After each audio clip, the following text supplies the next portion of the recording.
ആരെയാണ് കൂട്ടുകാരാക്കേണ്ടത്? ആരാണ് എൻ്റെ യഥാർത്ഥ സുഹൃത്ത്? ഈ കാര്യത്തിൽ നമുക്കൊരു മാനദണ്ഡമുണ്ടോ? ഒരുമിച്ചിരിക്കുന്നവർ ഒരുമിച്ച് പോകുന്നു, അവര് കൂട്ടുകൂടുന്നു. അതിൻ്റെ അപ്പുറത്തേക്ക് മുന്നിലിരിക്കുന്നവരോ പിന്നിലിരിക്കുന്നവരോ കൂടെ വരുന്നവരോ എന്നൊന്നുമില്ല. പെരുമ്പടവം ശ്രീധരനെ പോലെയുള്ള ദാർശനിക സ്വഭാവമുള്ള എഴുത്തുകാരുടെയൊക്കെ ഭാഷയിൽ ഇത് കെട്ട കാലമാണ്. ടെക്നോളജി ഓരോ വ്യക്തിയുടെയും കുടുംബത്തിൻ്റെയും പ്രസ്ഥാനങ്ങളുടെയും രാജ്യത്തിൻ്റെയും എല്ലാ സമസ്ത മേഖലകളിലും റൂട്ടഡായതിനു ശേഷം മനുഷ്യൻ്റെ സ്വഭാവത്തിലും പെരുമാറ്റത്തിലും സുഹൃത്ത് ബന്ധങ്ങളിലുമൊക്കെ ഒരു കാതലായ വ്യത്യാസം നമുക്ക് കാണാൻ കഴിയും. എൻ്റെ കൂട്ടുകാരാരാണ് എന്ന് എൻ്റെ യാത്രയിൽ ഇരുവശങ്ങളിലുമുള്ള മുഴുവൻ ആൾക്കാർക്കും അറിയാം. ഒരു രാത്രി 8 മണിയായ സമയത്ത് സൈബർ ഡ്യൂട്ടിയൊക്കെ കഴിഞ്ഞിട്ട് യൂണിഫോം മാറി പോരാം, കുറച്ച് ഫയൽ നോക്കി പോരാമെന്നൊക്കെ ചോദിക്കുമ്പോൾ ഒരു അമ്മ കയറി വന്നിരിക്കുക, കരഞ്ഞുകൊണ്ടാണ് കയറി വന്നിരിക്കുന്നത്. കമ്മീഷണർ കാണാൻ വേണ്ടി വന്നു. അപ്പോൾ സാർ അവിടെ ഇല്ല, നേരെ മുകളിൽ സൈബർ സെല്ലിലേക്ക് വന്നു. എനിക്ക് ഇതിൻ്റെ കാരണം അറിയണം. ആ വീട്ടമ്മയുടെ കയ്യിൽ അവർ തന്നെ കുറച്ച് മുടിയുമുണ്ട്, തലയിൽ നിന്ന് ബ്ലഡും വരുന്നുണ്ട്. ഞാൻ ചേച്ചി എന്താ കാണിച്ചത്, ഉടനെ ഹോസ്പിറ്റലിലേക്ക് പോകാൻ വേണ്ടി നമ്മുടെ പോലീസും ഉണ്ടായിരുന്നു, അതുകൊണ്ട് കൊണ്ടുപോകാൻ വേണ്ടി ഞാൻ പറയുന്നത് കേൾക്കുമെന്ന് പറഞ്ഞു. ആ മുടി പറിച്ചെടുത്തിരിക്കുന്നത് സ്വന്തം മകളാണ്. സ്വന്തം മകനോ ഭർത്താവോ അല്ല, അയൽവക്കാരോ വഴക്കോ അല്ല, സ്വന്തം മകൾ. +2 വരെ നല്ല ഫുൾ A+, നല്ല കുട്ടിയായിട്ട് പഠിച്ച് അമ്മ പറയുക ഷീസ് എ ടീച്ചർ ഓൾസോ. അതാണ് എൻ്റെ പ്രത്യേകത. എൻ്റെ കൂടെ കിടന്നുറങ്ങിയിരുന്ന, എൻ്റെ കൂടെ മുട്ടുകുത്തി പ്രാർത്ഥിച്ചുകൊണ്ടിരുന്ന, എൻ്റെ കൂടെ ഡിസ്കസ് ചെയ്തിരുന്ന മോള് പറഞ്ഞ കേസ് നമ്മൾ മാതാപിതാക്കന്മാരോട് എല്ലാവരും തുറന്നു പറയാറുണ്ടെന്ന് പറയുന്ന ആ ഒരു അനുഭവത്തിലുണ്ടായ കുട്ടി ഡിഗ്രിക്ക് ചേർന്നപ്പോൾ ആറ്റിറ്റ്യൂഡ് മാറി, ഫ്രണ്ട്ഷിപ്പ് മാറി. അപ്പോൾ ആ കോളേജ് ചെല്ലുമ്പോൾ കുറച്ച് കുട്ടികൾ ഇപ്പോൾ ചാവറപിതാവിൻ്റെ ഈ ഇതിൽ 44 ഇതിൽ വായിച്ച പോലെ തന്നെ നിൻ്റെ സുഹൃത്ത് ആരായിരിക്കുന്നു മാത്രം പറഞ്ഞാൽ മതി, നീ ആരാണ് ഞാൻ പറയാം. അതേപോലെ ഈ കുറച്ച് നെഗറ്റീവുള്ള കുട്ടികൾ, കുറച്ച് പഠിപ്പുള്ള കുട്ടികളെ പിടിക്കും, പക്ഷേ അവരുടെ ഇത്തിരി പൈസ ഉണ്ടെന്ന് തോന്നിക്കഴിഞ്ഞാൽ ഇന്ന് മദ്യം മയക്കുമരുന്ന്, ഈ ടെക്നോളജി മിസ്യൂസ് മദ്യം മയക്കുമരുന്ന്, അതും പല രംഗങ്ങളിലും അത് പോലീസിനോ മറ്റ് എത്രയോ ഓർഗനൈസേഷനൊക്കെ ബുദ്ധിമുട്ടിയാലും ആ മാഫിയയുടെ വർക്ക് അത്രയും സ്ട്രോങ് ആണ്. അപ്പോൾ ഈ പെൺകുട്ടി ചെന്ന് പെട്ടത് വേറെ പഠിക്കുന്ന കുട്ടികൾ തന്നെ, പക്ഷേ അവർ വൈകുന്നേരങ്ങളിൽ കഫ്റ്റേരിയകളിൽ പോയി ഹാങ് ഔട്ട്, കോഫിയൊക്കെ കുടിച്ചിരിക്കും, ടാബിൽ ഇരുന്നിട്ട് മോശം സിനിമകൾ കണ്ട് ഈ കുട്ടിയുടെ ആറ്റിറ്റ്യൂഡ് കംപ്ലീറ്റ് മാറി. ചാറ്റിംഗ് ആയി, SMS ആയി, കുളിക്കാൻ പോകും കൂടി മൊബൈൽ ഒക്കെ തലയിലൂടെ SMS അയക്കുക, ചാറ്റ് ചെയ്യുക, ഇതുപോലെ സംഭവങ്ങൾ. സൈബർ അഡിക്റ്റഡ് ആയി എന്ന് ആ അമ്മയ്ക്ക് 100% മനസ്സിലാക്കിയപ്പോൾ അമ്മ പിടിവിട്ട്. കാരണം കോളേജ് ഒരു 6 മണി വരെ വീട്ടിലിരിക്കും, ദെൻ 2 വീലർ എടുത്ത് പുറത്തേക്ക് പോകുന്നു, പിന്നെ വരുന്നത് എന്തോ അവസ്ഥയിലേക്ക് വരുന്നു. അപ്പോൾ അമ്മയ്ക്ക് മനസ്സിലായി she is travelling in A wrong path എന്ന് മനസ്സിലായപ്പോൾ അമ്മ മൊബൈലെടുത്ത് തല്ലിപ്പൊട്ടിച്ചു. ആ കുട്ടിക്ക് സഹിക്കാൻ. അപ്പോൾ അതിൻ്റെ അടുത്ത് ആ കുട്ടി സൈബർ അഡിക്റ്റഡായി. സൈബർ അഡിക്റ്റഡ് ആയി കഴിഞ്ഞാൽ എന്ത് സംഭവിക്കുമെന്ന് യുനെസ്കോ 2014 ഏതാണ്ട് 2000 പേജുള്ള ഒരു റിപ്പോർട്ട് വേൾഡിലെ സൈബർ ഇമ്പാക്റ്റിനെ സംബന്ധിച്ച് ഇതുണ്ട്. ലോകത്തിൽ നടക്കുന്ന ക്രൈം, ഓൺലൈൻ ഫ്രോഡുകൾ, ഓൺലൈൻ ഫണ്ട് ട്രാൻസാക്ഷൻ ഫ്രോഡ്, മറ്റു ഡിഫറെൻറ്റ് ഫ്രോഡുകൾ. അതിൽ പറഞ്ഞിരിക്കുന്നത് എമംഗ് ദി യൂത്ത്സ് 4 കാര്യങ്ങൾ. ഒന്ന്, lack of psycho sexual development, lack of cognitive development, lack of moral standards, lack of cultural development.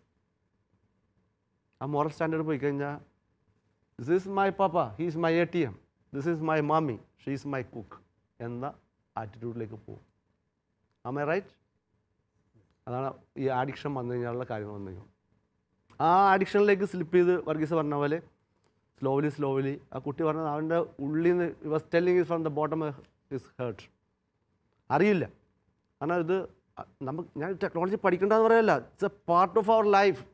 Smart റൂമുകൾ, സ്മാർട്ട് ക്ലാസ് റൂമുകൾ, നിങ്ങൾക്ക് ടീച്ചേഴ്സിനെ തന്നെ എഴുതി ചെയ്യാൻ വേണ്ടി ഗവൺമെൻറ് പിന്നെ പാഠങ്ങൾ പവർ പോയിൻ്റായിട്ടും ഏറ്റവും കരിക്കുലം ഡെവലപ്പ് ചെയ്യുന്നു. കാരണം you are the children of the world, you are competing to the children of the other parts of the world, അല്ലേ? അപ്പോൾ ആ രൂപത്തിൽ വിദ്യാഭ്യാസ വകുപ്പിനും നാടിനും നിങ്ങളുടെ കുടുംബത്തിൽ നിങ്ങളെ കോമ്പറ്റ് ചെയ്ത് മാറ്റി എടുക്കേണ്ടി വരും. നിങ്ങൾ ഇനി ജോലിയൊക്കെ തേടി അന്യരാജ്യങ്ങളിലൊക്കെ പോകുന്ന ആൾക്കാരാണ്.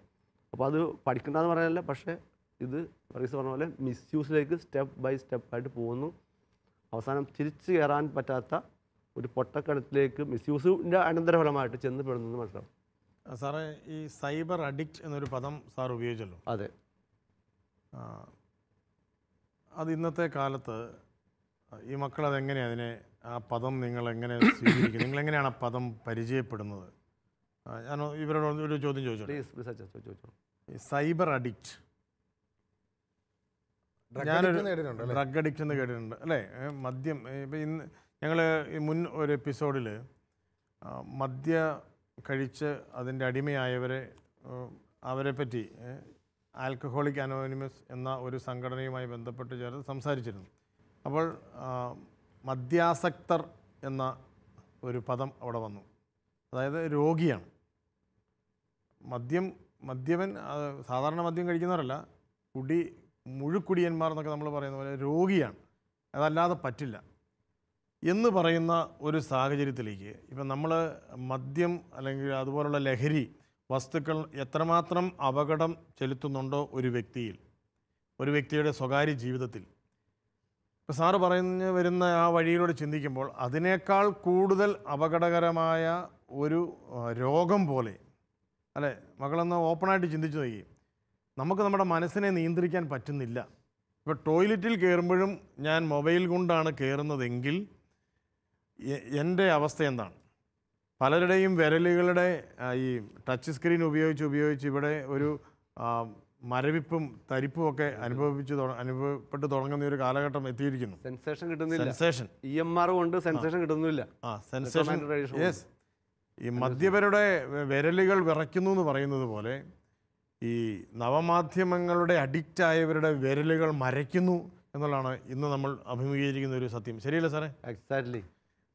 മക്കൾ എന്തു പറയുന്നു? നമ്മൾ ഓപ്പണായിട്ട് ചിന്തിക്കുകയാണ്. നിങ്ങളെപ്പോലെ തന്നെ ഇത് കേട്ടുകൊണ്ടിരിക്കുന്ന ലക്ഷക്കണക്കിന് യുവജനങ്ങൾ ചിന്തിക്കേണ്ട ഒരു സമയത്തിലേക്ക് എത്തിയിരിക്കുകയാണ്. ഇതൊരു സത്യത്തിലൊരു അടിമത്തമാണോ? ഒഴിവാക്കാൻ പറ്റാത്ത രീതിയിൽ നമ്മൾ സത്യസന്ധമായിട്ട് പറഞ്ഞു കഴിഞ്ഞാൽ, എൻ്റെ വ്യക്തിപരമായ അനുഭവം പറഞ്ഞു കഴിഞ്ഞാൽ, ഒരു പരിധിവരെ എന്നെ തന്നെ നിയന്ത്രിക്കാൻ പറ്റാത്ത രീതിയിൽ ഒരു സമയത്ത് ഈ ഫേസ്ബുക്ക് ഓപ്പൺ ചെയ്തൊരു സമയത്ത്, വാട്സപ്പ് ഓപ്പൺ ചെയ്തൊരു സമയത്ത്, ഇത് എന്താണ് എനിക്ക് ഈ വാട്സപ്പിൽ എല്ലാവരും കൂടെ അയച്ചിരിക്കുന്നതെന്ന് അറിയാൻ വേണ്ടി ഞാനിങ്ങനെ കുത്തിയിരുന്ന് ഞെക്കിക്കൊണ്ടിരിക്കുകയാണ്. കുറേ കഴിഞ്ഞപ്പോഴാണ് എനിക്ക് മനസ്സിലാകുന്നത് എല്ലാവരും ഒന്ന് തന്നെയാണ് അയച്ചുകൊണ്ടിരിക്കുന്നത്.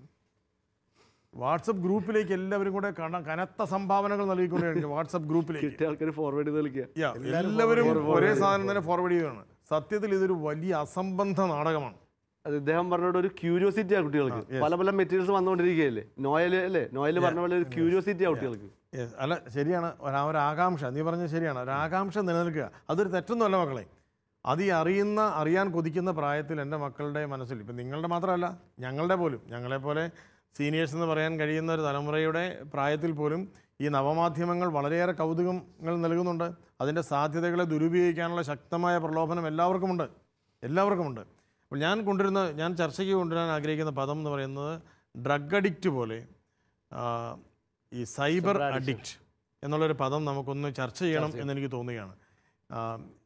എത്ര കൂട്ടുകാർക്ക് അത് ശരിയാണ്? അങ്ങനെ ഒരു അഡിക്ഷൻ നമ്മളുടെ മുഴുവൻ, ഞാനിപ്പം വാട്സപ്പിൽ ഞെക്കിക്കൊണ്ടിരിക്കുന്ന സമയത്ത്, അല്ലെങ്കിൽ ഫേസ്ബുക്കിൽ ഞാൻ ചാറ്റ് ചെയ്തുകൊണ്ടിരിക്കുന്ന സമയത്ത് എൻ്റെ അമ്മയോ എൻ്റെ പെങ്ങളോ അടുത്ത് വന്നു കഴിഞ്ഞാൽ എനിക്ക് അവരോടുണ്ടാകുന്ന ഒരു ഈർഷ്യ, ഒരു ദേഷ്യം, പതിവിൽ വിപരീതമായി ഞാൻ വളരെ മോശമായ ശരീരഭാഷയോടുകൂടിയും വ്യവഹാരത്തോടു കൂടിയും ഞാൻ പ്രതികരിക്കുന്നൊരു സമയം. ശരിയാണ്, ഞാൻ പറയുന്നത് ശരിയാണെന്ന് മക്കൾ പറയാം. എന്ത് പറയുന്നു? എന്താണ് നിനക്ക് തോന്നുന്നത്? ഇറിറ്റേറ്റഡ് ആകാറുണ്ടോ?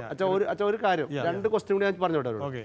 ഒന്ന്, അമ്മ പറയുന്നു തൊട്ടടുത്തുള്ള 1/2 കിലോമീറ്റർ 5 മിനിറ്റ് നടക്കാനുള്ള ഒരു കടയിൽ പോകാൻ പറയുന്നു.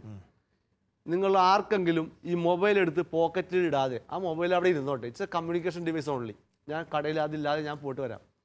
ഏത് കുട്ടിയെ ശ്രദ്ധിച്ചോ, അവൻ്റെ ബാക്ക് പോക്കറ്റിലോ പോക്കറ്റിൽ മൊബൈൽ ഇട്ടിട്ടേ ആ കുട്ടി, ശരിയല്ലേ, ആ മൊബൈൽ ഇട്ടിട്ടേ കടയിൽ പോവുള്ളൂ. ഇത്ര അത്യാവശ്യം പോലും അതും ഉപയോഗിക്കാൻ പറ്റില്ല. സ്പേസ് നഷ്ടപ്പെടുത്താൻ സാധിക്കാത്ത രീതിയിലുള്ള ഒരു അഡിക്ഷൻ നമ്മുടെ കൂട്ടുകാർക്ക് നമുക്ക് വരാൻ സാധ്യതയുണ്ടോ? വന്നിട്ടുണ്ടോ? എൻ്റെ പേര് അജിത്ത്. ഇപ്പോൾ നമ്മൾ ഫോൺ ഉപയോഗിക്കുന്നത് ആരും ഇല്ലാത്തപ്പോൾ, അതായത് ഇപ്പോൾ നമ്മൾ ഒറ്റപ്പെട്ട് നിൽക്കുന്ന സമയങ്ങളിലാണ് നമ്മൾ കൂടുതലായിട്ട് ഈ സോഷ്യൽ മീഡിയാസൊക്കെ ഉപയോഗിക്കുക. അപ്പോൾ നമ്മൾ കൂടുതലായിട്ട് അങ്ങനെയുള്ള സന്ദർഭങ്ങൾ ഉണ്ടാക്കാൻ നോക്കും. അതായത് ഇപ്പോൾ ആരും ഇല്ലാത്ത സമയം ഉണ്ടാക്കാൻ അങ്ങനെ നമ്മൾ നോക്കും. അപ്പോൾ നമുക്കിപ്പോൾ എവിടെയെങ്കിലും പോകണമെങ്കിൽ അങ്ങനെ ആരുമില്ല, നമ്മുടെ കൂട്ടത്തിൽ ആരുമില്ല, അപ്പോൾ നമുക്ക് സ്വകാര്യമായിട്ട് ഉപയോഗിക്കാം. അപ്പോൾ അങ്ങനെയുള്ള സന്ദർഭങ്ങളിലേക്ക് കൂടുതൽ നമ്മൾ അങ്ങനെ ഉണ്ടാക്കാൻ നോക്കും നമ്മൾ. എന്നിട്ട് അങ്ങനെയാണ് നമ്മളങ്ങനെ അഡിക്റ്റ് ആയി പോകും. അപ്പോൾ അങ്ങനെ ഉണ്ടാക്കാൻ നോക്കുമ്പോൾ സ്വാഭാവികമായിട്ടും അപ്പനോട് സംസാരിക്കാനായിട്ടുള്ള സമയം, അമ്മയോട് ഷെയർ ചെയ്യാനുള്ള സമയം, വീട്ടിൽ നമുക്ക് ഒരുമിച്ചിരുന്ന് ഭക്ഷണം കഴിക്കാനായിട്ടുള്ള സമയം, പ്രാർത്ഥനയുടെ സമയം, ഇങ്ങനെയുള്ള സമയങ്ങളെല്ലാം നമ്മൾ കട്ടെടുക്കും. ശരിയാണോ? എന്തുകൊണ്ട് അങ്ങേയറ്റത്ത് ഇരിക്കുന്ന കൂട്ടുകാരി എന്ത് പറയണു? എൻ്റെ പേര് ഡെല്ല. അയ്യാ, ശരിയാണ്. അത് നമ്മുടെ പല സമയവും ഈ സോഷ്യൽ മീഡിയാസ് ഉപയോഗിക്കുന്ന വഴി നഷ്ടമാകുന്നു. അത് നമ്മൾ അതിനുവേണ്ടി നമ്മൾ എടുക്കുന്നതാണ് സമയം. ഇല്ലേ, സോഷ്യൽ മീഡിയയിലെ കൂട്ടുകാരെ ആണോ നമുക്ക് നമ്മുടെ ക്ലാസ്സിലെ കൂട്ടുകാരാണോ കൂടുതൽ എപ്പോഴും തുറന്ന് സംസാരിക്കാനായിട്ടുള്ള ഒരു അവസരം തരുന്നത്? എനിക്ക് എൻ്റെ ക്ലാസ്സിലെ കൂട്ടുകാർ തന്നെയാണ്. പക്ഷേ ഇന്നത്തെ കാലത്ത് സോഷ്യൽ മീഡിയയിലെ കൂട്ടുകാർ തന്നെയാണ്. അല്ലേ, ക്ലാസ്സിലെ കൂട്ടുകാരോട് നമ്മൾ നേരിട്ട് കണ്ട് സംസാരിക്കുകയാണ്. അതെ, എനിക്ക് കാണാം, ഞാൻ സംസാരിക്കുമ്പോൾ എനിക്ക് അവരുടെ ഫീൽ അറിയാൻ പറ്റുന്നു. അതേ സമയത്ത് സോഷ്യൽ മീഡിയയിൽ നമ്മൾ ഫേസ്ബുക്കിലോ വാട്സപ്പിലോ ഇങ്ങനെ ചാറ്റ് ചെയ്തുകൊണ്ടിരിക്കുമ്പോൾ എന്തും എഴുതി വിടാം. അപ്പോൾ അവർക്കുണ്ടാകുന്ന ഫീൽ എന്തായിരിക്കും, നമുക്കൊരു ഒരു ആകാംക്ഷ ജനിപ്പിക്കുന്ന രീതിയിൽ നമ്മൾ അങ്ങനെ എഴുതി വിട്ടുകൊണ്ടേയിരിക്കുന്നു. അങ്ങനെയാണ് ഈ ചാറ്റിംഗ് ഒരു അപകടകരമായ ഒരു സാഹചര്യത്തിലേക്ക് വരുന്നു. അപ്പോൾ നമുക്ക് ഒരു പരിചയമില്ലാത്ത, നമ്മൾ അറിയാത്ത ഒരു മുഖം ഫേസ്ബുക്കിലോ വാട്സപ്പിലോ ഒക്കെ കൊടുക്കുന്ന ഒരാൾ അതാണെന്ന് നമ്മൾ വിചാരിച്ചുകൊണ്ട് അവർക്ക് അയക്കുന്ന ചാറ്റിങ്ങുകൾ അത് അപകടത്തിലേക്ക് വരുത്തുന്ന രീതിയിലുള്ള ഉദാഹരണങ്ങൾ നിങ്ങൾ കേട്ടിട്ടുണ്ടോ? ഇങ്ങനെ പറഞ്ഞ് ഫേസ്ബുക്കിലൂടെ പരിചയപ്പെട്ടു, അല്ലെങ്കിൽ സോഷ്യൽ മീഡിയയിലൂടെ പരിചയപ്പെട്ടു, നമുക്ക് ഇന്ന സ്ഥലത്ത് വെച്ച് കാണാം എന്ന് പറഞ്ഞുകൊണ്ട് വരുന്ന സൗഹൃദങ്ങൾ അപകടങ്ങളിൽ വന്നിട്ടുള്ള സംഭവങ്ങളെക്കുറിച്ച് അറിയാമോ? പത്രത്തിലും ഒക്കെ വായിച്ച് കേട്ടിട്ടുണ്ട് അല്ലേ? സാറിന് അങ്ങനെ ഒത്തിരിയേറെ എക്സ്പീരിയൻസ് ഉണ്ടാവില്ല ഒരുപാട് അല്ലേ? ഫേസ്ബുക്കിലൂടെ പരിചയപ്പെട്ടു, യാതൊരു പരിചയമില്ല. ആ പരിചയമില്ലാത്ത ആളെ ഓൺലൈൻ ഫ്രണ്ടിനെ ഏതെങ്കിലും മാളിൽ വെച്ചോ സ്കൂളിൻ്റെ പുറത്ത് വെച്ചോ ഒക്കെ കഫ്റ്റേരിയയിലേക്ക് വെച്ചോ കാണാൻ വേണ്ടി ശ്രമിക്കുന്നു, കാണുന്നു. അങ്ങനെ ഒളിച്ചോടിപ്പോയ നല്ല വീടുകളിലെ കുട്ടികൾ, എനിക്ക് തോന്നുന്നു ഈ ടെക്നോളജി നമ്മുടെ കേരളത്തിലെ കാര്യത്തിൽ എടുത്താൽ ടെക്നോളജി എല്ലാവരും കയ്യിലെത്തുന്നതിന് മുമ്പ് 98-2000 കാലഘട്ടത്തിൽ അന്ന് കേരളത്തിൽ നിന്ന് കാണാതായത് ഓരോ വർഷം എടുത്തു കഴിഞ്ഞാൽ 18 വയസ്സിൽ താഴെയുള്ള ആൺകുട്ടികളും പെൺകുട്ടികളും അതിന് മുകളിലുള്ള പുരുഷന്മാരും സ്ത്രീകളും ഒരു 63 കുട്ടികളാണ് അന്ന് 98 വീടുകളിൽ നിന്ന് ഇറങ്ങിപ്പോയത്. അത് പലതും മാനസിക പ്രശ്നങ്ങൾ കൊണ്ടോ വീട്ടിലെന്തെങ്കിലും വഴക്കിട്ടോ ഒക്കെ ആയിരുന്നെങ്കിൽ അത് വന്ന് ഓരോ വർഷവും 2-3% കൂടി 2014 വന്നപ്പോൾ 300 സംതിങ് പെൺകുട്ടികൾ, 340ഓളം പെൺകുട്ടികൾ വീടുകളിൽ നിന്ന് കേരള വീട്ടിൽ നിന്ന് ഇറങ്ങിപ്പോയ 18 വയസ്സുള്ള കുട്ടികൾ ഇറങ്ങിപ്പോയ സാഹചര്യം ഉണ്ടായി. 2014 ആയപ്പോൾ 340 കുട്ടികൾ, ഓർമ്മ ശരിയാണെങ്കിൽ 98-ലായിരുന്നപ്പോൾ അത് 63 ആയിരുന്നു. 2014 ആയപ്പോൾ 340-ലേറെയായി മാറി. അപ്പോൾ ഞാൻ ഒരു അതിനോട് ബന്ധപ്പെട്ട് ചോദിച്ചോട്ടെ, എന്താണ് അപ്പൊ ഈ കാരണങ്ങളിൽ വന്ന വ്യതിയാനം എന്താണ്?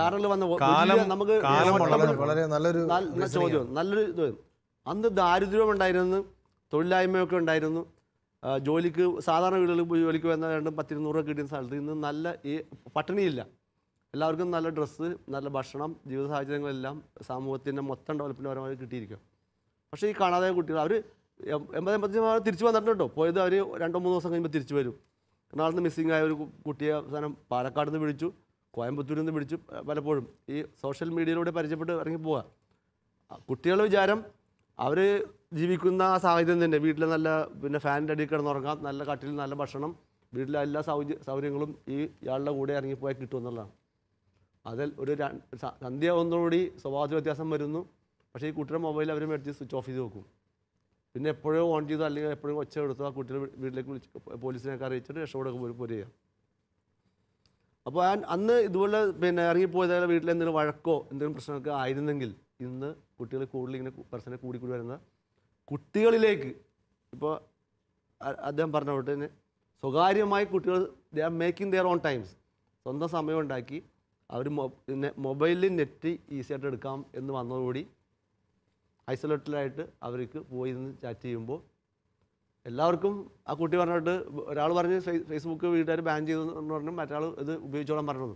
അപ്പോൾ അതേപോലെ അത് ഉപയോഗിച്ചു തുടങ്ങുമ്പോൾ പുതിയ ചില ഒറിജിനൽ ഫ്രണ്ട്സ് ആയിരിക്കുള്ളൂ. മിക്കവാറും ഈ പെൺകുട്ടികൾ അവരുടെ പ്രായത്തിൽ തന്നെയുള്ള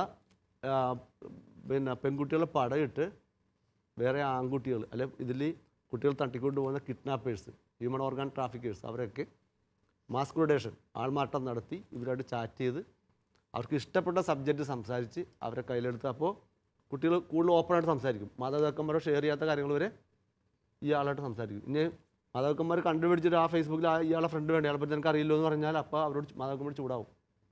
അങ്ങനെയുള്ള കേസുകൾ സൈബർ സെല്ലിൽ വരുന്നത്. അവരോട് ചൂടാവും, പഠിക്കൂല, ബുക്ക് വലിച്ചെറി.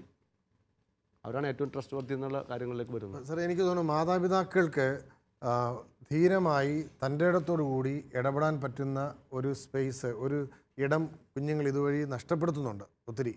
അതായത് ഇല്ലേ, അതാണ് അതിനകത്ത് ഒരു ഫാമിലി ബോണ്ടിങ് ടൈം എന്ന് പറഞ്ഞ സംഭവമുണ്ട്.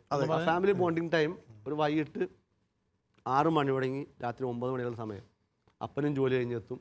ഇവർ കുട്ടികൾ ട്യൂഷന് പോയി കഴിഞ്ഞാൽ അവർ അല്ലെങ്കിൽ ഫുട്ബോളോ അതുപോലെ സ്പോർട്സ് ആക്ടിവിറ്റീസ് പോയിട്ട് വന്ന കുട്ടികളെല്ലാവരും സന്ധ്യാപ്രാർത്ഥന അല്ലെങ്കിൽ അവർ ഒന്നിച്ചുള്ള ഭക്ഷണം, ഫാമിലി പ്രൈസ് ടു ചാവറപിതാവിനെ പറഞ്ഞാണ് ഒരുമിച്ച് പ്രാർത്ഥിക്കുന്ന കുടുംബങ്ങൾ ഒന്നിച്ച് നിലനിൽക്കുന്ന ചാവറപിതാവാണ്. അപ്പോൾ ഒന്നിച്ച് പ്രാർത്ഥിക്കാനായിട്ട്, ഒന്നിച്ച് ഭക്ഷണം കഴിക്കാനായിട്ട്, കുറച്ച് കാര്യങ്ങൾ അങ്ങോട്ടും ഇങ്ങോട്ടും പറയാനുള്ള ഒരു സമയം, ആ ഫാമിലി ബോണ്ടിങ് ടൈം കൃത്യമായ രൂപത്തിൽ ഞാനിപ്പോൾ ഒരു ആർട്ടിക്കിൾ ജീവിതത്തിൽ എഴുതി വിട്ടാൽ 5-6 പേജുള്ള അത് സാധ്യമല്ലാത്തൊരവസ്ഥയിലേക്ക് വരും. അപ്പം അങ്ങനെ ഒരുപാട് റീസൺസ് ഉണ്ട് കേട്ടോ. അവർക്ക് ഒരുപാട് എഡ്യൂക്കേഷൻ പരമായിട്ട് ഒരുപാട് കമ്പലിംഗ് ഉണ്ട്, ഒരുപാട് പ്രോജക്റ്റുകൾ ചെയ്യണം. Apart from our own back scenario ഒരുപാട് കാര്യങ്ങൾ അവർക്ക് ചെയ്യാനുണ്ട്. അപ്പോൾ അങ്ങനെ വരുമ്പോൾ പ്രാർത്ഥന കുറക്കും, അവർ കൂടുതൽ പഠിപ്പിലേക്ക് പോകും. ഫാമിലി എന്നാലും ഞാൻ പറയുന്നത് മാതാപിതാക്കൾക്ക് ശരിക്കും പറഞ്ഞു കഴിഞ്ഞാൽ നമ്മുടെ മാതാപിതാക്കൾ ഈ മക്കൾ ഉപയോഗിക്കുന്ന സമയം അതുവരെ അവരോട് ചേർന്ന് നിന്നുകൊണ്ട് പഠനത്തിൻ്റെ കാര്യങ്ങൾ ഷെയർ ചെയ്യുകയും കൂട്ടുകാരികളുടെ കാര്യങ്ങൾ ഷെയർ ചെയ്യുകയും അവരുടെ ഇമോഷണൽ ആയിട്ടുള്ള കാര്യങ്ങളൊക്കെ പരസ്പരം അങ്ങോട്ടും ഇങ്ങോട്ടും അപ്പൻ്റെ അമ്മയുടെ അടുത്ത് പറഞ്ഞുകൊണ്ടിരുന്ന മക്കൾ പെട്ടെന്ന് അങ്ങനെ അല്ലാണ്ടായി മാറുമ്പം അവർ എന്തുകൊണ്ട് അങ്ങനെ ആകുന്നു എന്ന് നോക്കാൻ പോലും ചിലപ്പോൾ പല മാതാപിതാക്കളും പേടിയാണ്. ഇങ്ങനെ ഈ പറയുന്നവർ ചൂടാവുന്നു, വളരെ പെട്ടെന്ന് അല്ലേ അങ്ങനെ പൊട്ടിത്തെറിക്കുന്നു. അങ്ങനെ കൂട്ടുകാരികൾ പെട്ടെന്ന് അങ്ങനെ സ്വഭാവം മാറുന്ന രീതിയിൽ ഏതെങ്കിലും കൂട്ടുകാരികളൊക്കെ കാണാൻ പറ്റിയിട്ടുണ്ടോ നമ്മളെ? എന്താ പേര്? എൻ്റെ പേര് സബിത. അടുപ്പിച്ചു പിടിച്ചു.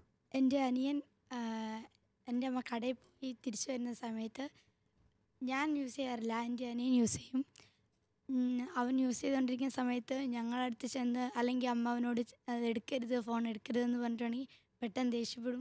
അങ്ങനത്തെ ഒരു സ്വഭാവം. അങ്ങനെ ദേഷ്യപ്പെടും അല്ലേ എന്ന് പറഞ്ഞാൽ അവൻ്റെ സ്വകാര്യമായ ഒരു ആഹ്ലാദമായിട്ട് അവൻ കണ്ടെത്തുന്നുണ്ട്. മോക്ക് എന്ത് തോന്നുന്നു? അങ്ങനെ കൂട്ടുകാരികൾ അങ്ങനെ ആരെങ്കിലും അങ്ങനെ ഉണ്ടോ?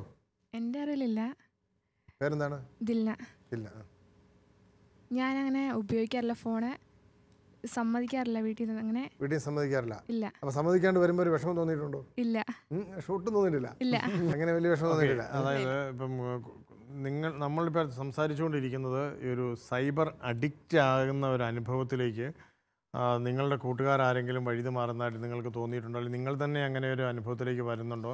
അതിൻ്റെ കാരണം കൂട്ടുകാർ പറഞ്ഞത് വളരെ ശരിയായ ഒരു നിരീക്ഷണമാണ്. സാറ് തന്നെ പറഞ്ഞത് നിങ്ങളുടെ ഉള്ളിൽ നിങ്ങൾ സംസാരിച്ച് തുടങ്ങി. അപ്പോഴാണ് നമ്മളുടെ ഈ ഒരു ചർച്ച അതിൻ്റെ അർത്ഥപൂർണമായ ഒരു വഴിയിലേക്ക് അവസ്ഥയിലേക്ക് കയറുകയാണ്.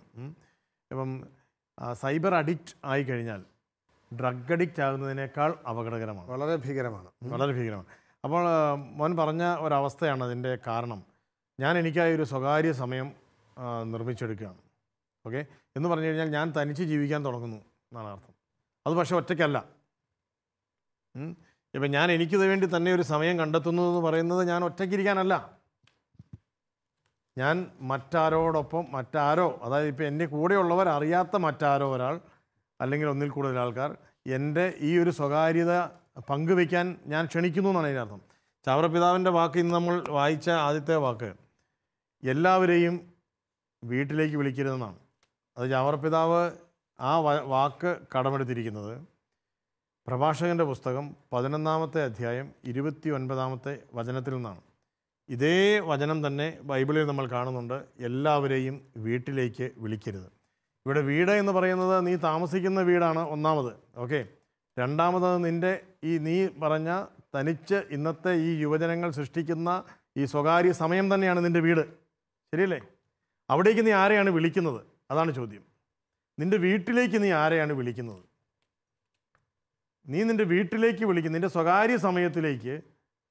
വീട് നീ ഏറ്റവും ഇഷ്ടപ്പെടുന്ന സ്ഥലമാണല്ലോ, അല്ലേ? ആ വീട്ടിലേക്ക് നീ ആരെ വിളിക്കുന്നു എന്ന് പറഞ്ഞു കഴിഞ്ഞാൽ ഞാൻ എൻ്റെ കൂടെ ഇരിക്കാനാണ് ഇപ്പോൾ ഏറ്റവും കൂടുതൽ ഇഷ്ടപ്പെടുന്നതെങ്കിൽ അതാണ് എൻ്റെ വീട്. ഒരു വീട്ടിൽ തന്നെ പല വീടുകൾ എന്നുള്ളതാണ് നവമാധ്യമങ്ങൾ ഇന്ന് കൊണ്ടുവന്നിരിക്കുന്ന ഒരു ദുരന്തം. ഒരു വീടിനുള്ളിൽ പല വീടുകൾ, പല കൂടുകൾ, ശരിയല്ലേ? അപ്പോൾ ഇങ്ങനെ ഒരു അവസ്ഥയിലേക്ക് ഞാൻ വിളിക്കുമ്പോൾ അത് എന്നെ തന്നെ വിഴുങ്ങുന്നവരാണോ എന്നുള്ളതാണ് ചാവറപിതാവ് ചോദിക്കുന്നത്. എൻ്റെ വീട്ടിലേക്ക് ഞാൻ ഒരാളെ വിളിച്ചു കഴിഞ്ഞിട്ടുണ്ടെങ്കിൽ അത് അയാളുടെ വീടാക്കി മാറ്റുന്നവനാണോ? ഇതാണ് ചോദ്യം. അപ്പോൾ ഇത് നമ്മളുടെ ഒരു അടിമത്തത്തിൻ്റെ ഒരു അവസ്ഥയാണ് നമ്മളിവിടെ തിരിച്ചറിയേണ്ടത് എന്നുള്ളതാണ് ചാവറപിതാവിൻ്റെ ഈ ഒരു വചനം നമ്മുടെ മുമ്പിൽ അവതരിപ്പിക്കുന്ന ഒരു ദർശനം. കാരണം വീട്ടിലേക്ക് വിളിക്കുന്നവൻ വീട് വിഴുങ്ങിയവനാണെങ്കിൽ പിന്നെ വീട്ടിലുള്ളവർ അവൻ്റെ അടിമകളായി അല്ലെങ്കിൽ പുറത്തായി അല്ലേ. നമ്മൾ ഒട്ടകത്തിന് തലവെച്ച് കൊടുക്കുന്നു എന്ന് പറയുന്ന പോലുള്ളൊരു പഴയ ഒരു പഴഞ്ചൊല്ലുണ്ട്. ഒട്ടകത്തിന് കിടക്കാൻ സ്ഥലം കൊടുത്തു. എന്താണ് ഒട്ടകത്തിന് കിടക്കാൻ? കഴുത്ത് മാത്രം വെച്ചാൽ മതി എന്ന് പറഞ്ഞാണ് ആശാൻ വന്നത്. കഴുത്ത് വെച്ച് കഴിഞ്ഞപ്പോൾ ബാക്കി ഭാഗം കൂടെ കയറ്റി വെച്ച് കഴിഞ്ഞപ്പോഴേക്കും ഈ വീടിനകത്തുള്ളവരെല്ലാം കൂടെ പുറത്തു പോയ ഒരു അനുഭവം. ഇത് ഇന്നത്തെ സൈബർ ഉപഭോക്താക്കളുടെ യഥാർത്ഥത്തിലുള്ള ഒരവസ്ഥയല്ലേ? ചെറിയ ഒരു വാട്സപ്പായിട്ട്, ഒരു മെസ്സേജായിട്ട്, ചെറിയൊരു ഫ്രണ്ട് റിക്വസ്റ്റായിട്ട് എൻ്റെ സ്വകാര്യ സമയത്തിലേക്ക് കടന്നു വരുന്ന ഈ സൈബർ ഒട്ടകങ്ങൾ സത്യത്തിൽ എൻ്റെ സ്വകാര്യ സമയം, ഇപ്പോൾ സാറ് പറഞ്ഞ ഫാമിലി ബോണ്ടിങ് ടൈം, എനിക്ക് വളരെ ഇഷ്ടപ്പെട്ട ഒരു പ്രയോഗമാണത്. ഫാമിലിക്ക് ബോണ്ട്സ് ഉണ്ടാകുന്ന, ബന്ധങ്ങളുണ്ടാകുന്ന, ഹൃദയബന്ധങ്ങളുണ്ടാകുന്ന ഒരു സമയം 24 മണിക്കൂറിൽ ഓരോ വീട്ടിലും ഉണ്ടാകുന്നുണ്ട്. അതാണ് സാറ് പറഞ്ഞത്, വൈകിട്ട് മാതാപിതാക്കൾ ജോലി കഴിഞ്ഞ് തിരിച്ചു വരുന്ന സമയം, അമ്മ പണിയെല്ലാം പൂർത്തിയാക്കിയിട്ട് പിന്നെ മക്കളെയും ജീവിത പങ്കാളിയെയും സ്വീകരിക്കാൻ തയ്യാറാകുന്ന സമയം, അല്ലെങ്കിൽ അമ്മയ്ക്ക് ജോലി ഉണ്ടെങ്കിൽ അമ്മയും ജോലി കഴിഞ്ഞ് വീട്ടിൽ വന്ന് വീട്ടിലെ ജോലികളെല്ലാം കൂടെ സെറ്റപ്പാക്കി കഴിഞ്ഞിട്ട് വീടാകുന്നൊരു സമയം, വീട് കുടുംബമാകുന്നൊരു സമയം. ആ ഒരു സമയത്തിൽ ഞാൻ എനിക്ക് വേണ്ടി സമയമുണ്ടാക്കി എൻ്റെ സ്വകാര്യ സമയമാക്കി ഞാനതിനെ മാറ്റി എൻ്റെ അടുത്തേക്ക് ആരും വരണ്ട എന്ന് പറയുന്നൊരു സാഹചര്യമുണ്ടെങ്കിൽ അത് ഈ പറഞ്ഞ സൈബർ അഡിക്റ്റ് ഉള്ള വീട്ടിലെ അവസ്ഥയാണ്. ശരിയാണോ സാറേ? അതെ, അത് ആ അഡിക്ഷൻ വന്നു കഴിയുമ്പോൾ അവർ ഐസൊലേറ്റഡ് ആവുന്നു. മിക്കവാറും പല അമ്മമാരും ആ സമയത്ത് ഒരുപാട് പ്രത്യേക ചാനലൊക്കെ ഉള്ളതുകൊണ്ട് ആ ചാനലിലേക്ക് പോകുന്നു. പ്രത്യേകിച്ച് ഒരുപാട് ഡ്രസ്സുകളൊക്കെ മാറി വരുന്ന കോൺഫ്ലിക്റ്റ് നിറഞ്ഞ ചാനലിലേക്ക് പോകും. മകൻ അവൻ്റെ മൊബൈലിലേക്ക്, അവൻ്റെ റൂമിലേക്ക് പോകുന്നു. അപ്പോൾ മോൾക്ക് ഇവരായിട്ട് കമ്മ്യൂണിക്കേഷൻ താല്പര്യം ഉണ്ടെങ്കിലും അമ്മ പറയും ഞാൻ സീരിയൽ കഴിഞ്ഞോട്ടെ എന്ന് പറയും. മകൻ്റെ ഇതിലേക്ക് പോകുന്നു. മോളപ്പോൾ അവളുടെ ഇതിലേക്ക് പോകും. അപ്പനോ ഇവിടെ ആരും സംസാരിക്കാനില്ല, എന്നാൽ ഞാൻ എൻ്റെ കൂട്ടുകാരികൾ പുറത്ത് പോയിരിക്കട്ടെ എന്ന് പറയുമ്പോൾ ചിലപ്പോൾ അവിടെ എത്തിരി സ്മോളായിരിക്കും, അതുപോലെ ആരില്ല. അപ്പോൾ അദ്ദേഹം അത് അങ്ങനെ വേറെ പോകും. അതായത് ഒരു creative use of this media അല്ലേ, ആ ടൈമിങ് നമുക്ക് നഷ്ടപ്പെടുന്നതുകൊണ്ടാണ് ഒരുപക്ഷെ ഇപ്പം അപ്പൻ അമ്മ അതിന് നേതൃത്വം എടുക്കേണ്ടത് ഒരുപക്ഷെ എനിക്ക് തോന്നുന്നു അപ്പനാണ്. ഇപ്പം പണ്ട് ഞങ്ങളൊക്കെ അപ്പനല്ല, അമ്മയ്ക്കാണ് ഏറ്റവും വലിയ റോള്. അമ്മയ്ക്കാണ് റോള് കൂടുതൽ. അമ്മയ്ക്കാണ് വീടിൻ്റെ ഭരണത്തിന് എപ്പോഴും അമ്മയ്ക്കാണ് റോള്. നല്ല അമ്മയാണെങ്കിൽ തീർച്ചയായും അമ്മയ്ക്ക് തന്നെ റോൾ കൊടുക്കുക. അമ്മ പറയും നല്ല ഫുഡ് ഉണ്ടാക്കിയൊക്കെ വെച്ച്, അമ്മ ആ സമയത്ത് ചാനലൊക്കെ ഒതുക്കി വെച്ച് ചെറിയൊരു പ്രാർത്ഥന, അത് കഴിഞ്ഞ് ആ ഒന്നിച്ചുള്ള ഭക്ഷണം. അപ്പോൾ അപ്പനെ നിർബന്ധിച്ച് ഡൈനിങ് ടേബിളിലേക്ക് കൊണ്ടുവരേണ്ടരും. പ്രോജക്റ്റ് ചെയ്യാനുണ്ടോ, പഠിക്കാനുണ്ടോ, നമുക്ക് ഇതെല്ലാം കഴിഞ്ഞ് പഠിക്കാം. മക്കളെ അതിലേക്ക് കൊണ്ടുവന്ന് ഒന്നിച്ച് ഇപ്പോൾ അച്ഛൻ നേരത്തെ പറഞ്ഞോട്ട് സ്കൂളിലെ കാര്യങ്ങൾ, ഏത് ടീച്ചർ ഇന്ന് ഏത് ഫിലോമിന ടീച്ചർ എന്ത് സബ്ജക്റ്റ് എടുത്ത്, മാലതി ടീച്ചർ ഏത് സബ്ജക്റ്റ് എടുത്ത്, എബ്രഹാം മാഷ് എന്ത് പഠിപ്പിച്ച്, ഇതൊക്കെ ആ മാഷന്മാരെ പേരെടുത്ത് ചോദിച്ചു അല്ലേ. അത് ചോദിക്കുമ്പോൾ നമുക്ക് ഇൻട്രസ്റ്റിംഗ്, അങ്ങനെ മക്കളുടെ ഉള്ളിൽ ആ ഒരു ഫീൽ പുറത്തേക്ക് എടുക്കുക. സാറിപ്പോൾ പറഞ്ഞതിനോടൊന്ന് ചേർത്ത് വെച്ച് സംസാരിക്കട്ടെ. ഇന്ന് പല അമ്മമാർക്കും മക്കളുടെ അധ്യാപകരുടെ പേരറിയില്ല. നിങ്ങളുടെ എത്ര അധ്യാപകരുടെ പേര് വീട്ടിലുള്ള മാതാപിതാക്കൾക്ക് അറിയാം? എല്ലാ അധ്യാപകരുടെയും പേരറിയാം, എല്ലാവർക്കും അറിയാം. എന്തു പറയുന്നു? അറിയോ? നിങ്ങളെ പഠിപ്പിക്കുന്ന അധ്യാപകരുടെ എല്ലാവരുടെയും പേര് വീട്ടിലുള്ളവർ മാതാപിതാക്കൾക്ക് എല്ലാവർക്കും അറിയാം, അവരെ നേരിട്ട് പരിചയമുണ്ട്. ഒരുപക്ഷെ ഇത് നമ്മുടെ ഒരു ഗ്രാമീണമായ അന്തരീക്ഷത്തിൽ വളരുന്ന ഒരു സ്ട്രോങ് ആണ് ടീച്ചേഴ്സും പാരൻസും ഒക്കെ. പക്ഷെ ഞാൻ PTA മീറ്റിങ്ങുകൾക്കൊക്കെ ക്ലാസ്സുകൾക്ക് പോകുമ്പോൾ മാതാപിതാക്കളോട് ചോദിക്കുന്ന ഒരു പ്രത്യേക ചോദ്യം ഇതാണ്: കുട്ടി എത്രയിലാണ് പഠിക്കുന്നത്? 8-ലാണോ 9-ലാണോ? 1-ലും 2-ലും ഒക്കെ പഠിക്കുന്ന കുഞ്ഞുങ്ങളുടെ അമ്മമാർക്ക് ടീച്ചേഴ്സിൻ്റെ എല്ലാവരുടെയും പേരറിയാം. പക്ഷേ ഒരു 6 തൊട്ട് അല്ലെങ്കിൽ 5 തൊട്ട് മുകളിലേക്ക് കുഞ്ഞുങ്ങൾ പഠിക്കുന്ന മാതാപിതാക്കളോട് ഒരു 5 അധ്യാപകരുടെ പേര് പറയാൻ പറഞ്ഞു കഴിഞ്ഞാൽ ആൻമിസ് ഇങ്ങനെ പറഞ്ഞുകൊണ്ടിരിക്കുകയാണ്. അതല്ലാതെ വേറൊരു 2 പേരുടെ പേരറിയാവുന്ന മാതാപിതാക്കൾ ഇല്ല. നമ്മളറിയാത്ത ഒരാൾ നമ്മളോട് അമിതമായ അടുപ്പം പ്രകടിപ്പിക്കുന്നുണ്ടെങ്കിൽ നോ പറയാൻ പറ്റണം. അതിന് ഒരു വ്യക്തമായ ലക്ഷ്യവും ഉദ്ദേശവും അയാൾക്കുണ്ട് എന്ന് ചിന്തിക്കാനായിട്ട് എൻ്റെ മക്കൾക്ക് കഴിയണം. തീർച്ചയായിട്ടും നമ്മൾ നോ പറയേണ്ട സ്ഥലത്ത് നോ തന്നെ പറയണം, അല്ലെങ്കിൽ നമ്മളതിൽ പെട്ടുപോകും. ഒരു ഇൻട്രൊഡക്ഷനും ഇല്ലാണ്ട് കൂടെ കയറി വരുന്ന കൂട്ടുകാരൊക്കെയാണെന്ന് മാതാപിതാക്കൾക്ക് പോലും പലപ്പോഴും അറിയുന്നില്ല. ഇതൊരാൾ സംഭവം അപ്ലോഡ് ചെയ്ത് കഴിഞ്ഞാൽ അത് ലക്ഷക്കണക്കിന് ആളുകളുടെ ഇടയിലാണ് പോകുന്നത്. പിന്നെ ആര് വിചാരിച്ചാലും നമുക്ക് പിന്നെ അത് കംപ്ലീറ്റ് ഡിലീറ്റ് ചെയ്യാൻ പറ്റാത്തൊരവസ്ഥയിലേക്കാണ് പോകുന്നുള്ളത് മനസ്സിലാക്കുന്നത്. നമ്മുടെ വൈകാരിക ബന്ധങ്ങളുടെ കാര്യത്തിലുള്ള സ്റ്റെബിലിറ്റിയിൽ മാതാപിതാക്കൾ ഇടപെടുന്നതിനോടുള്ള നമ്മുടെ അഭിപ്രായം എന്താണ്? മാതാപിതാക്കൾ അറിയുന്ന സൗഹൃദങ്ങൾ ആണോ ഇന്ന് കൂടുതൽ, അതോ മാതാപിതാക്കളെ അറിയിക്കാത്ത സൗഹൃദങ്ങളാണോ കൂടുതൽ? അമ്മ ചോദിക്കും ഇന്നെന്തൊക്കെ സ്കൂളിൽ നടന്നു, പക്ഷെ അത് നമ്മൾ പറയാൻ ആഗ്രഹിക്കുന്നില്ല. അപ്പോൾ തന്നെ നമ്മൾ ഫോൺ യൂസ് ചെയ്യുന്നു. അവിടെ കൂട്ടുകാരോട് നമ്മളത് പറയാൻ വേണ്ടി ആഗ്രഹിക്കുന്നുണ്ട്.